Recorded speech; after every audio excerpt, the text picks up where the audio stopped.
Today I'm going to be looking at the Lumix S9, Panasonic's latest entry into the compact camera market.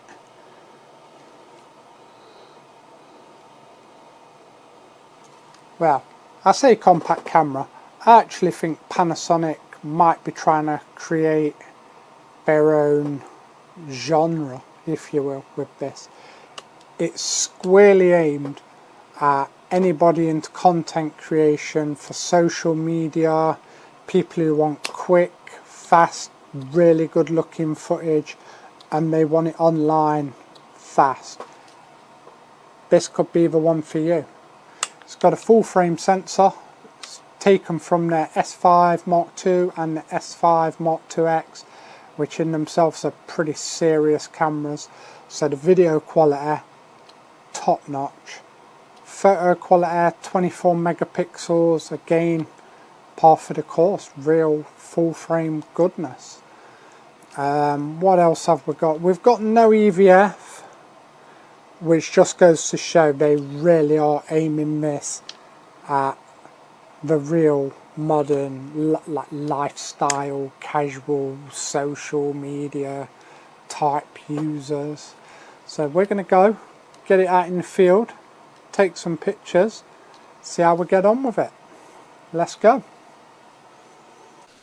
So we've came to the local park, try and test out the S9 for its typical use case.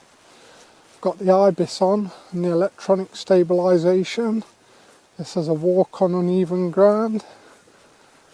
Stabilisation seems to be doing a really good job. I'm going to be doing a mixture of photo and video, which is pretty much what the typical target audience for this camera will be using it for.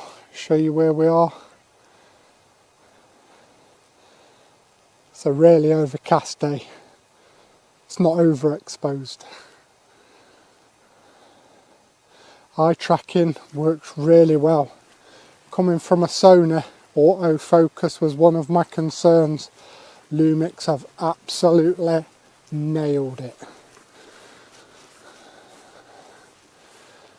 I'll turn the camera around, do a bit of a walk, see if there's any bobbing up and down. So far, stabilisation on this better than my Sony's.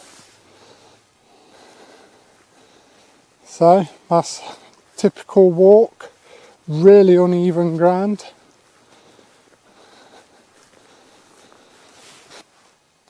Video specs for this camera, really good. Full frame sensor, 6K open gate, which shoots a bigger format than regular 16:9.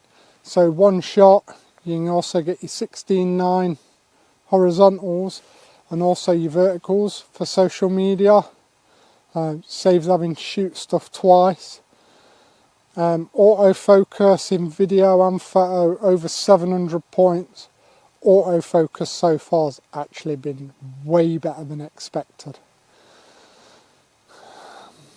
We've got 6K at up to 30 frames.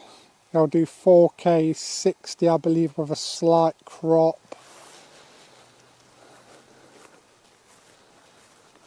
Just have a walk and talk. It's generally what this is going to be used for. And I don't, let me see if I can give you a look at the ground, but where we are is really uneven.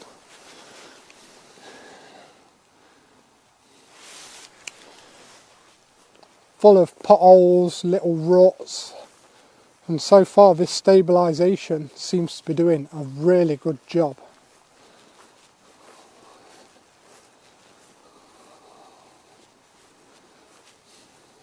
But we shall see.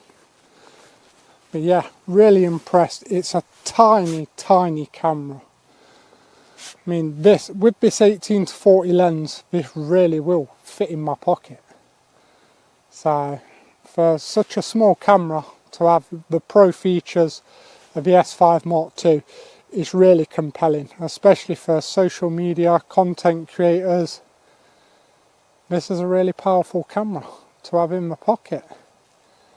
It looks very unassuming. You could pull this out and nobody would suspect. And it's capable of professional results. I am using an external mic here.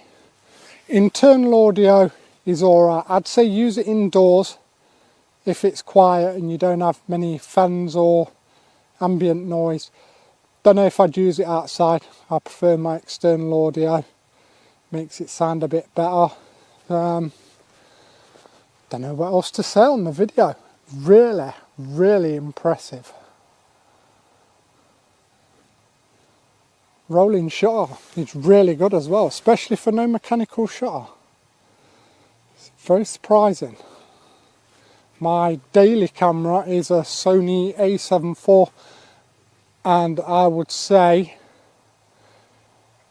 slightly begrudgingly, stabilisation on this absolutely smokes my A7 IV.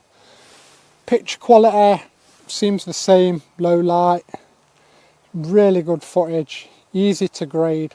Suppose the bonus with this S9 is the real-time LUTs. You can apply real-time LUTs from your favourite creators, or as I've discovered, and this is another why don't we have that feature on other brands, I can take a clip into DaVinci, colour code it, right click it in the colour tab, export it as a LUT, send it directly to this camera and shoot real time with my colour grade already on, which, as anybody into video knows, will save a lot of time.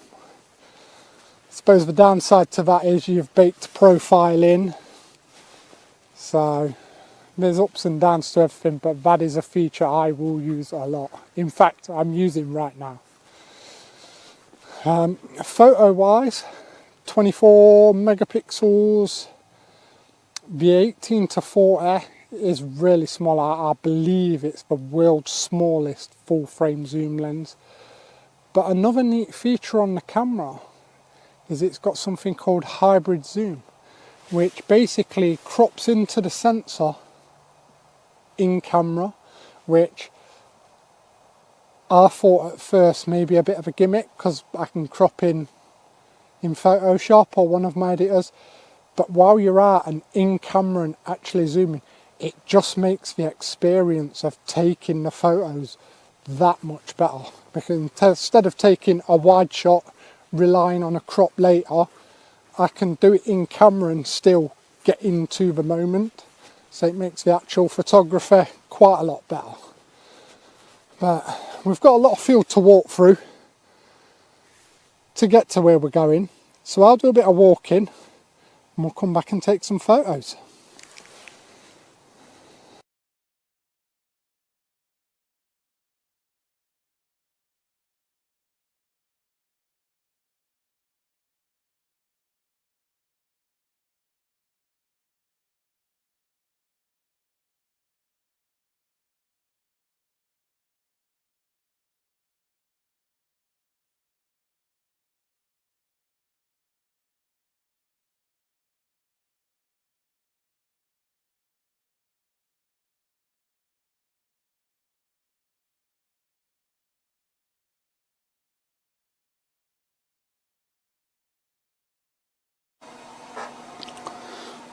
So, just got back from shooting the S9 in the local park.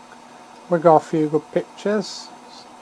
Quite a good place to go. There's a large selection of birds there. Good walk. Really impressed with the camera. Stabilisation, top notch. Autofocus, generally top notch. Really impressed with that. I actually thought it'd be worse than it was. Image quality, great. Video quality, great. Video options, really good. I mean, 6K, open gate, what more do you want? What features? I suppose one thing I would add, and it is something I have already modified on the camera myself already, is I've put a little L-plate grip on, so you get an Arca Swiss mount on the bottom, and also it extends the grip, give you more of a grip. Actually a really good upgrade. Otherwise it is quite small for my big hands, but now It's absolutely perfect. I love this form factor. I'm going to use this camera all the time. It saves me lugging around my bigger mirrorless cameras. My lad does BMX racing.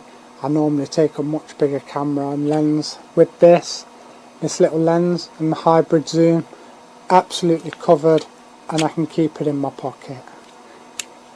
It's hit the spot. For the market it was intended, I think this might be the one. It's really impressive. Thank you.